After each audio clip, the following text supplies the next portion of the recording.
Plain and simple, SMU is finding its offensive identity at just the right time.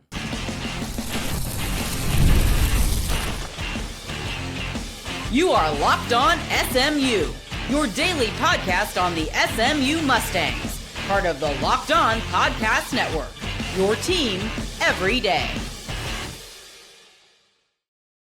Yep, we will get into all of that here in just a moment. Welcome to Locked On SMU here on a Tuesday, part of the Locked On Podcast Network, your team every single day.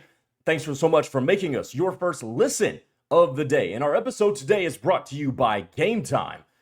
Download the Game Time app, create an account, and use code LOCKEDONCollege for $20 off your first purchase. Coming up on the show today, how important is it for SMU to win this game against Clemson and beyond? Because SMU controls its own destiny in the ACC, but that could go away just like that. We'll talk about that. Plus, Chris Johnson Jr. steps up, so what now for the SMU running back room? We'll talk about that as well. But let's go ahead and get started. I'm Grayson Singleton.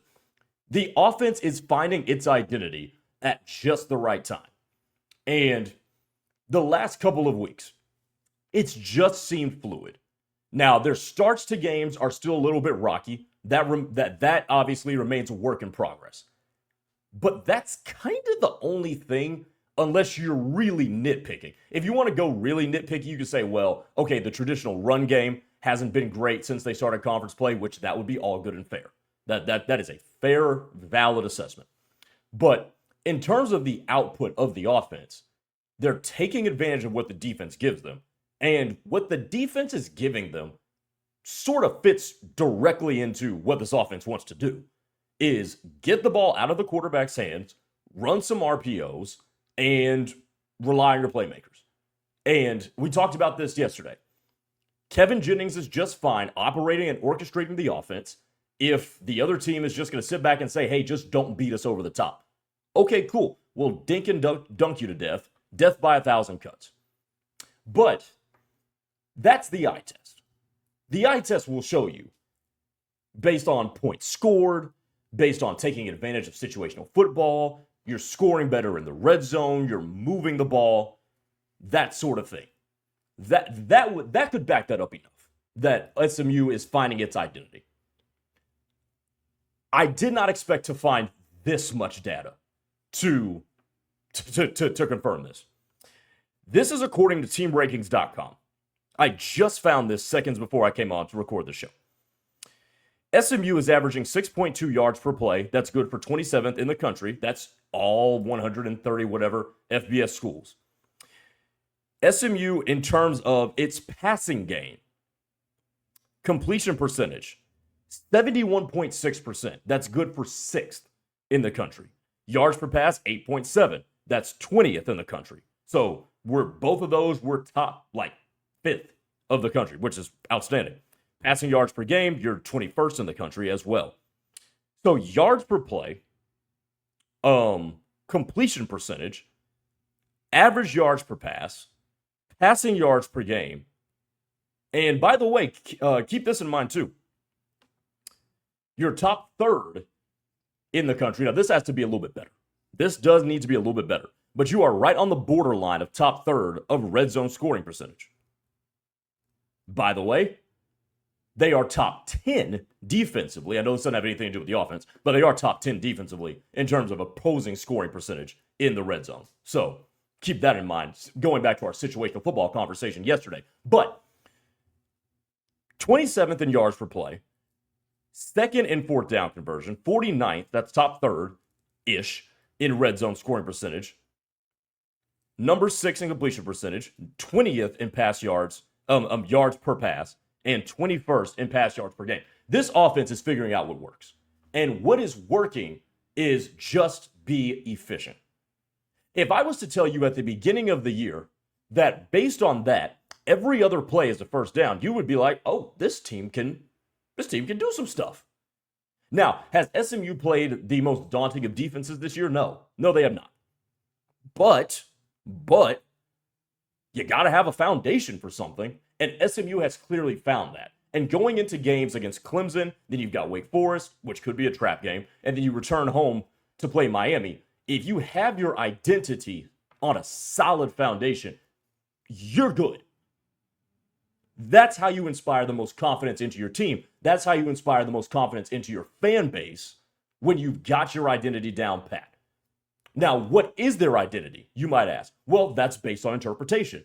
Do you want to say that our RPO and we trust that we can run the ball or throw it short based on our quarterback's decision making is our identity? Okay, cool. Is it the quick game, opening things up for the run game, and then ultimately we'll take our shots down the field if you give it to us? But if you don't, then we'll just, dink and dunk you to death like I just mentioned.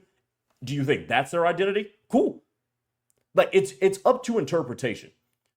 But if there's one way, in one word, that I can describe SMU's offensive identity, especially based on the last two games, it is efficiency. Because this has been a highly efficient offense. It has playmakers galore. Some playmakers that aren't even being used, in a high volume. They have a playmaker at quarterback, and I do believe they're going to get back to running the football at a decent clip. Are they going to be excellent? I don't know. Maybe. But they're going to get back to running it at a decent clip. But there's so much versatility in the offense. There's a lot of it that you really don't know what exactly you're going to want to focus on. Because this offense, I'm going to tell you this, is built to pick apart zone defense.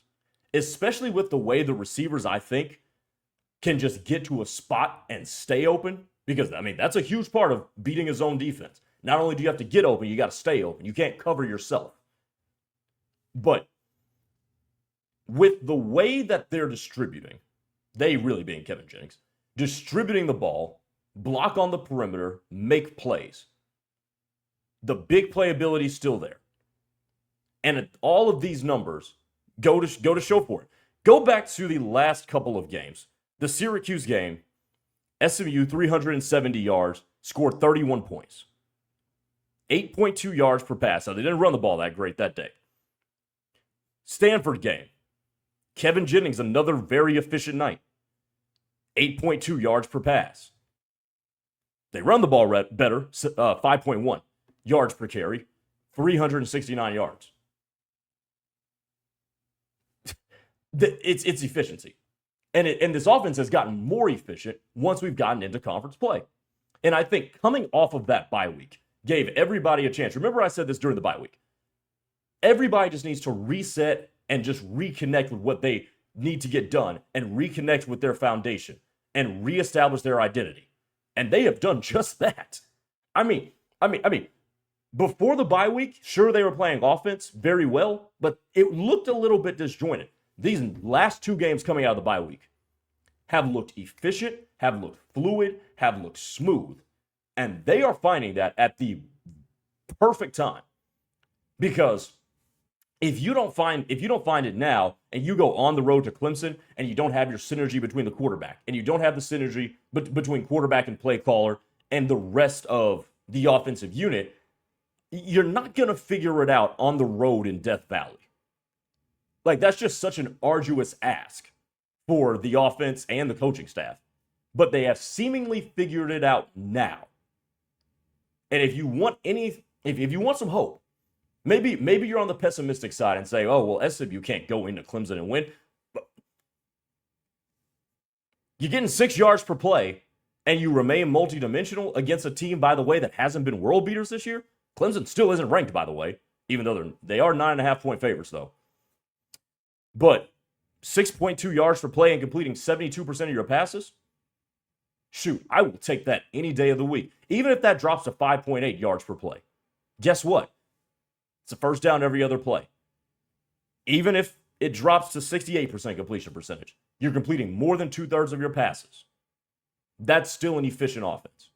Can they do it against better competition? We'll see. But they've got the foundation and they're locked in with the identity to be able to at least give them a chance. They have got a chance to do it. And there's not a whole lot of teams that are going to go to Clemson and you feel good that the offense can still operate. This is one of those games where I feel like the offense has a chance to operate because they are locked in to what they want to do. into what their identity is, and it's proven on a national scale. Coming up next, SMU had better have that offensive identity locked in because the ACC brings this dilemma to the Mustangs. Find out next when we come back.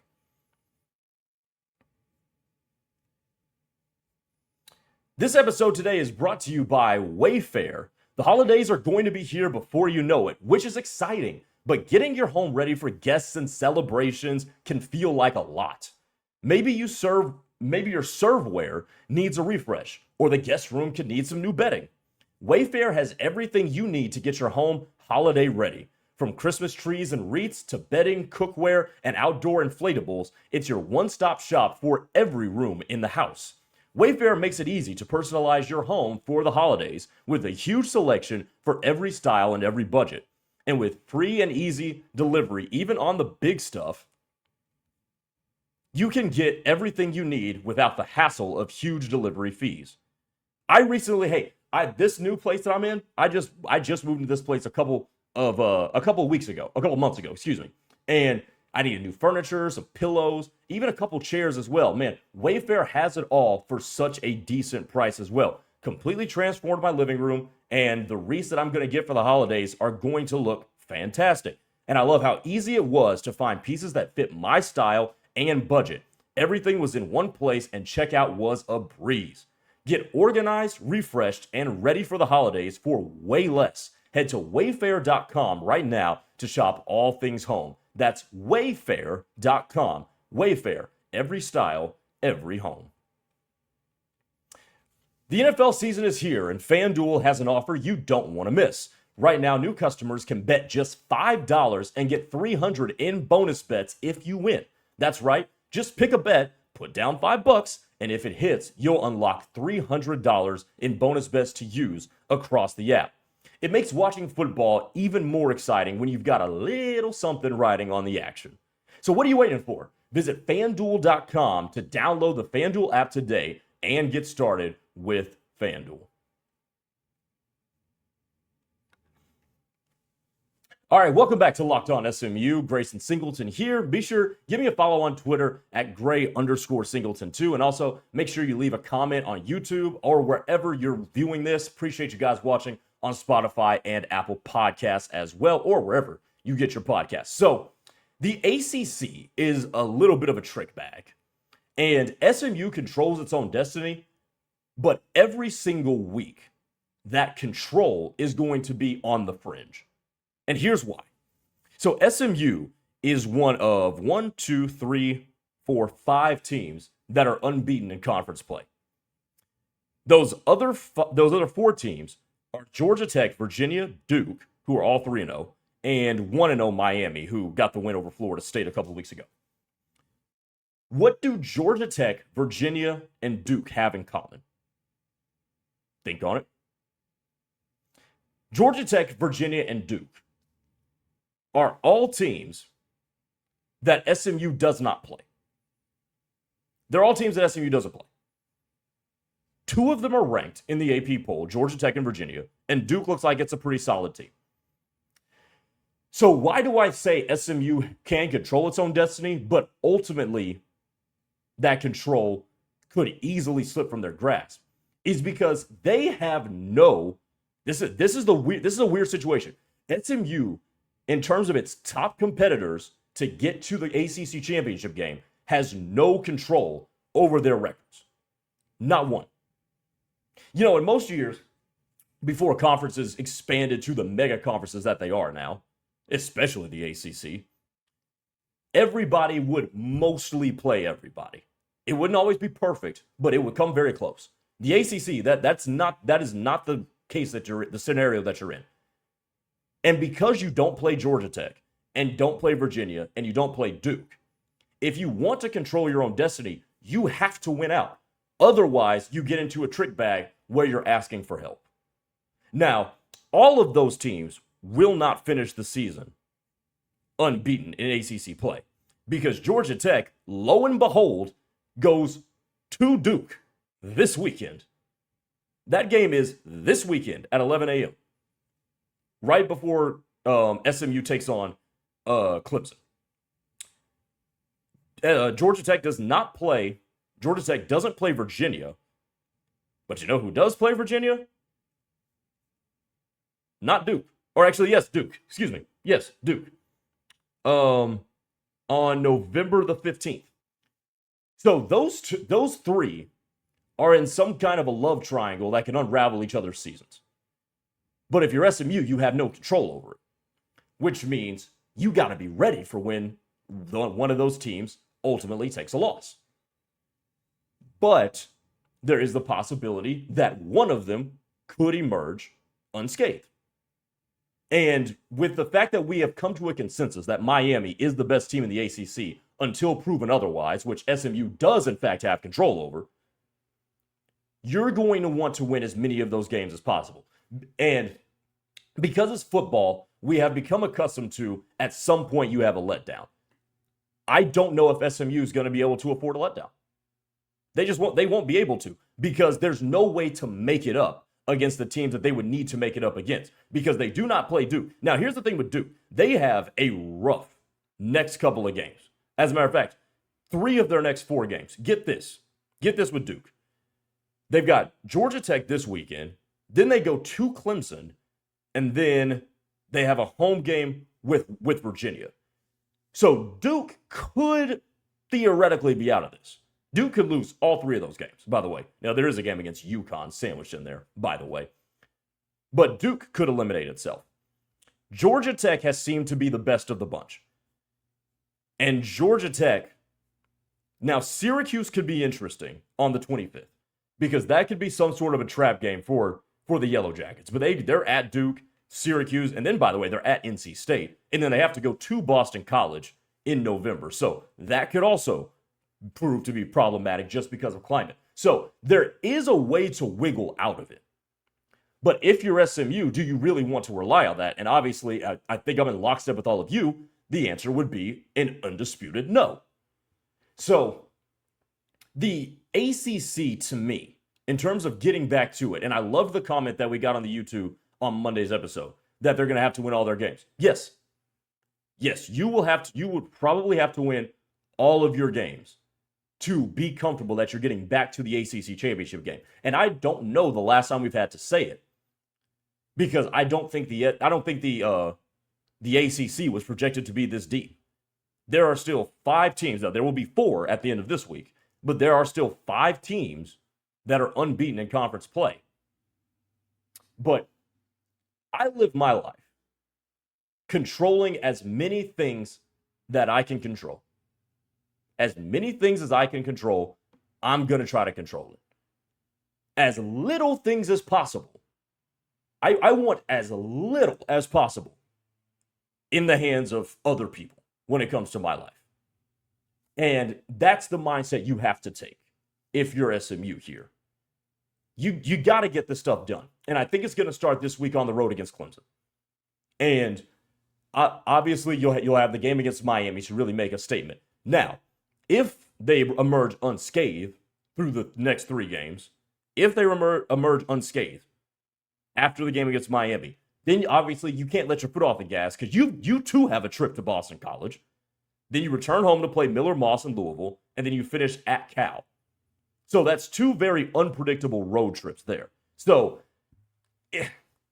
it's going to be a scenario where this is the ultimate, we have to go 1-0 every single week. Obviously, you're focused on going 1-0 against Clemson. But then you're going to really have to hunker down and try to go 1-0 against Wake Forest, because the Miami game is on the horizon. You can't look forward. And then obviously you're going to lock in. You're going to be returning home. You want to put on a show for the fans against Miami. If SMU comes into that game against Miami, still unbeaten in conference play, that will be a high-profile football game. That will be a high-profile football game against Miami. But then you're going to have to figure out, okay, even win or lose. Let's just say SMU beats Miami, and now you are 5-0 in conference play. You got to flush the emotion from that, because you got to go to Boston College. And God knows what the weather's going to be at that point in time. So you're going to have to really focus and make sure that your body is right, and you go 1-0 against Boston College. And then you'll return home to Louisville. You'll probably be locked in for that. You probably won't worry about that. And if you're unbeaten there, then you got to go to a bad Cal team on the road. But again, you got to make sure that you don't look past anything. This is a daunting road, no matter how you slice it. But the point is, if SMU can control things as long as they can, that's how you get back to the ACC championship game. Because in terms of your other combatants that are still unbeaten, the other 4 teams, you only have direct control over one of their records, and that's Miami. At Georgia Tech, I'm telling you, if there was a team you would have wanted control over their record, it would be them, because they're pretty damn good. So control your controllables, and that way you can let everybody else cannibalize each other. That's the mindset you got to have for SMU. But ultimately, this is going to be the ultimate 1-0 team the rest of the way. Got to go 1-0 every single week. Coming up next, Chris Johnson Jr. had a really good game, but what do we do about him now? We'll talk about that to finish out the show. This episode is brought to you by Game Time. College football is back, and I couldn't be more excited. The tailgates, the rivalries, the energy in the stands, there's just nothing like it. But sometimes getting tickets to the game is more of a battle than the game itself. Endless queues, hidden fees, prices jumping at checkout. We all know the drill. We've all bought tickets. We all know it. But that is why I use Game Time. It's the app that gives the advantage back to the fans. It's the easiest way to score last-minute tickets at the best prices with no surprise fees. What you see is going to be what you pay. Hey man, I pulled up Game Time, and in just a couple of taps, I saw amazing deals. I'm talking about your college football games as low as $25, and you guys already know what my favorite part of the app is. You can see what the view is going to look like before you purchase that seat. It's awesome. So take the guesswork out of buying college football tickets with Game Time. Download the Game Time app, create an account, and use code LOCKEDONCOLLEGE for $20 off your first purchase. Terms apply. Again, that's code LOCKEDONCOLLEGE for $20 off. Swipe, tap, ticket, go. Download the Game Time app today.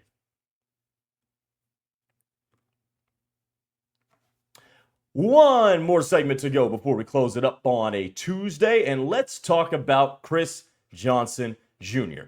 Now, why am I dedicating a segment to a running back that was third on the depth chart going into last week? Because he was third on the depth chart going into last week. And that's the furthest he's found himself on the SMU depth chart in terms of running backs. But let it be known, Chris Johnson Jr. led the team in rushing yards. 5 carries for 96 yards and a touchdown. He also had a receiving touchdown as well. Turned in a hell of a performance, did Chris Johnson Jr. Now, there was somebody that made it known to me that Jermichael Green, who was number 2 on the running back depth chart, had to take care of a family issue or something. If that is true, God bless him. Hope everything's cool. But Chris Johnson Jr. took full advantage of the opportunity. And he had been the de facto number 2 back for the longest time. And it was strange to me why he dropped this week to number 3. But lo and behold, he showed out about 160 all-purpose yards. So what do you do with him now? What now?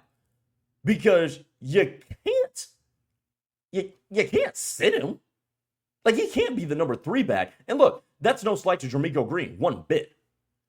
But this dude, all he has done is make plays. Chris Johnson Jr. this year is averaging 8.1 yards per rushing attempt with 2 touchdowns. He has 8 catches for 122 yards. That's 15 yards per reception, which might be first on the team, by the way, if he would qualify, and 1 touchdown. Like, this dude has been hyper productive. I mean, there's no 2 ways around that. He has been productive. He's been productive, and he's been efficient in his touches. So where do you go from here? And here's my take on this. I think he's the number 2 back. Period. And look, you find ways to utilize Jermichael Green situationally, but there's no reason this dude should be number 3 on the depth chart. He makes plays when they're there. The 93-yard touchdown run, it's an outside zone scheme, and he hits the hole, takes off untouched. I don't know if there's any other running back on the team with that sort of breakaway sprinting speed that Chris Johnson Jr. has. I don't know if TJ Harden scores that touchdown because I don't know if TJ Harden runs away from everybody like Chris does. Like, this is a dude who was a sprinting champion in Florida, a state with a lot of fast people.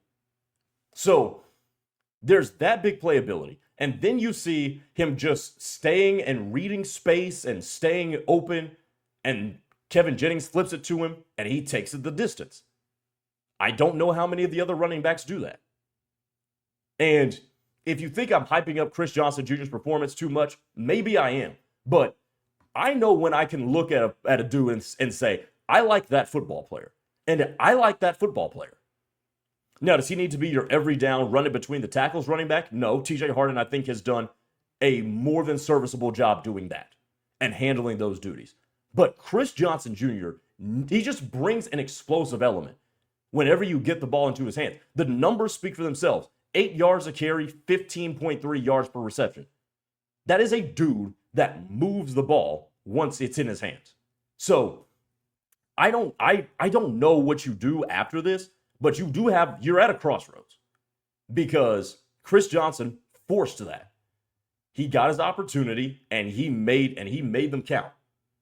He hasn't put the ball on the ground. I don't know how we got into the situation where he wasn't the number 2 back.